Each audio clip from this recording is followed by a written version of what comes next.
Before we begin, I want you to do me a quick favor. Take just a moment to hit that subscribe button and tap the notification bell.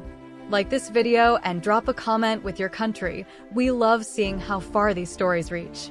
And remember, if you stay until the end, the moral of this story may just change how you see love, trust, and betrayal forever. Now, let me take you into a story that began with hope but turned into heartbreak. A story that nearly destroyed a family, yet somehow, in the end, revealed the power of love. My name is Robert, and this is not just another story about betrayal. It is a chilling reminder of how darkness can hide behind the brightest smiles. What began as joy turned into a nightmare when the woman I thought I could trust most tried to destroy everything I held dear. It all began the day I met Joanne at a church barbecue. I was 28, and the moment I saw her in that yellow sundress, laughing with children, I knew she was the one. Joanne had a gift. She could light up the darkest day with her smile, and her kindness was unmatched. She dreamed of a big family, of a home filled with love and laughter. Together, we shared the same vision. I wanted to build a life with her, and for a while, it felt like a dream come true. But shadows lurked nearby. Joanne's best friend Laura was there, smiling politely, offering her support. At the time, I thought she was simply a loyal friend. I didn't see the jealousy that burned behind her eyes. I didn't realize that this woman, who helped plan our engagement, our wedding, and later our family life, was secretly plotting against us. Our early years of marriage were filled with joy. We bought our first home, decorated it with love, and celebrated every milestone together. Then came the biggest blessing of all. Joanne became pregnant with triplets. Though the pregnancy was difficult, she glowed with happiness. And when Jasmine, Jade, and Joy were born, it felt like heaven on earth. I thought life was perfect. But Joanne soon began to weaken. At first, we assumed it was exhaustion from caring for 3 babies. But the episodes grew worse: dizziness, racing heartbeats, and terrifying shortness of breath. Doctors diagnosed her with postpartum cardiomyopathy, a rare heart condition. We were devastated, but we held on to hope. During this time, Laura became even more involved. She cooked meals, organized Joanne's medications, and watched over the girls when I worked. I thought she was saving us.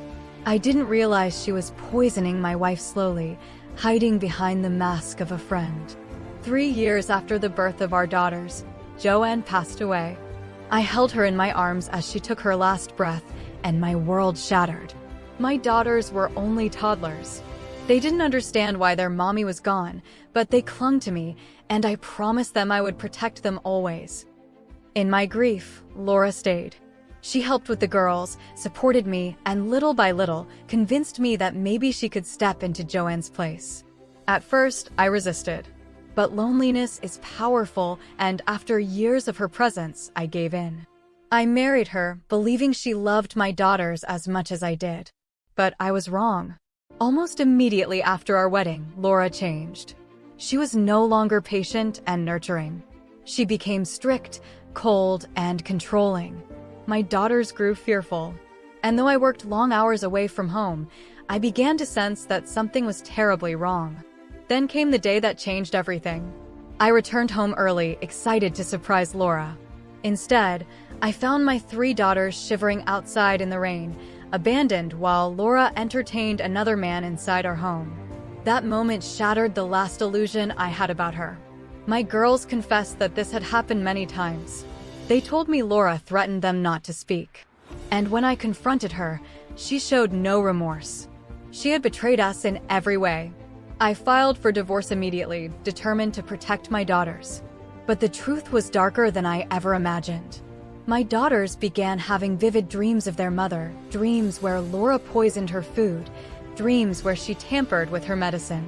At first, I dismissed them as trauma. But the consistency of their stories, and the details too sharp for children their age, haunted me. I asked for Joanne's body to be exhumed. And the results confirmed my worst fears. She had been poisoned with digitalis, a deadly substance for someone with her condition. Laura hadn't just betrayed us. She had murdered my wife. But it didn't stop there. Police discovered text messages showing Laura had even hired men to kidnap my daughters.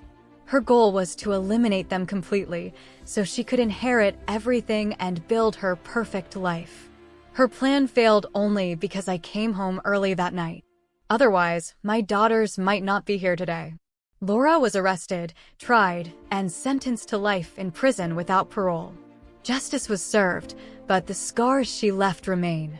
My daughters and I had to rebuild from ashes. It took years of therapy, endless nights of tears, and countless promises to never let evil touch us again. But slowly we healed. Jasmine grew into a nurse, dedicating her life to helping children. Jade became a teacher, shaping young minds with love. And Joy, my thoughtful one, became a social worker, protecting other children from abuse. Together, they built lives of purpose, carrying their mother's spirit within them. As for me, I never remarried. Not because I was afraid to love again, but because the love Joanne gave me was so complete that it still sustains me today. I chose instead to focus on raising my daughters and later building a children's home for orphans, giving kids a safe place to grow when the world has failed them. The moral of our story is clear: evil can hide behind the sweetest smile, but love, real protective love, will always be stronger.